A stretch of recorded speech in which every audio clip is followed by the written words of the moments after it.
I used to know this fella by the name of John Bassett, from down the social club like. He had this Mantis pal he lived with called Norman, and he were a right ne'er-do-well bastard, that Mantis. When he first moved in, Norman started out quite pleasant like. But as time went on, he got a bit cocky, you see. Started giving me pal John Bassett a right knee end of trouble, taking the mick round the bungalow. He used to whisper unpleasant things in his ear while he was sleeping, about his general appearance. Yeah, John, you've got right weird eyebrows, you have, like. Started doing things like pinching his tins while he was out, eating his bentos without prior warning. You know, things you just didn't do to your pals like. Anyways, one night John pulled some local toddy from down the club and brought her home to the bungalow. Wait, unfortunately for John, when they got home, Norman was sat there on the settee, watching QVC in an inappropriate manner, getting himself all excited over the shapewear hour. Ah, come to little Norman, why I? Hey Norman, for goodness sake, man, I've told you about all this QVC nonsense. What are you doing, man? What the hell is that insect doing on your sofa? That weird insect friend of yours, what is he doing? I mean, that is just pure rank, that. I'm sorry, John, I'm going. This is just too weird. Please, look, just stay. Honestly, I don't know what he's doing. Look, it's Harry. Just please calm down. We can get on the airbed. I'll get it down from the loft now. Just give us 5 minutes. 5 minutes? Are you serious? I've got places to be, you know. No, John, I'm going. This is just too weird. And besides, the mood has gone.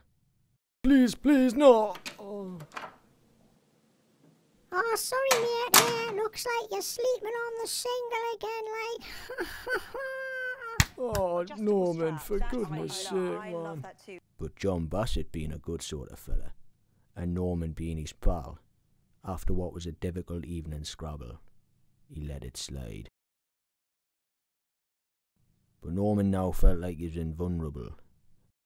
But this time he took it too far. He'd been going a bit overboard down at the bookies lately, fancied himself as a bit of a gambler. Go on. Oh, shite, man, not again. Right, Norman, that's it now, lad. Go on, come on. What are you doing to us, man? Get your hands off us now. Problem was, Norman had blown all of his gyro and QVC shapewear. He'd sit in it for his kicks. Thing is, he knew John had a nice Casio watch, you know, the right posh looking gold ones.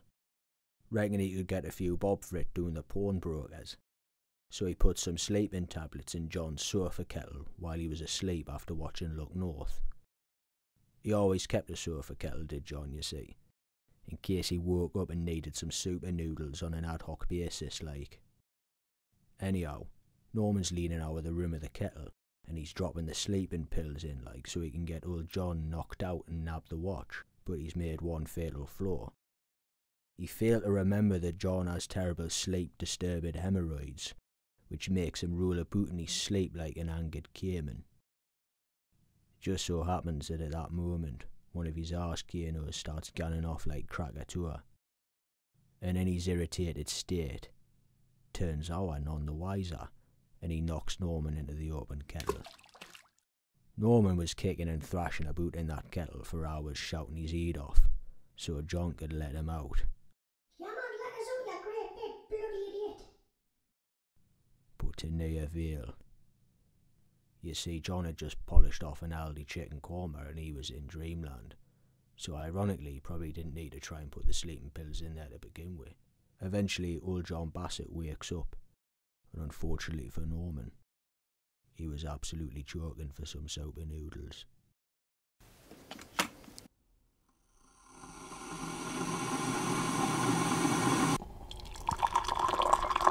Oh, yeah, man, Norman, what you been doing to me super noodles, man? They got little green bits in it and that.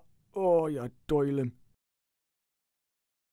And that was the end of Norman, like.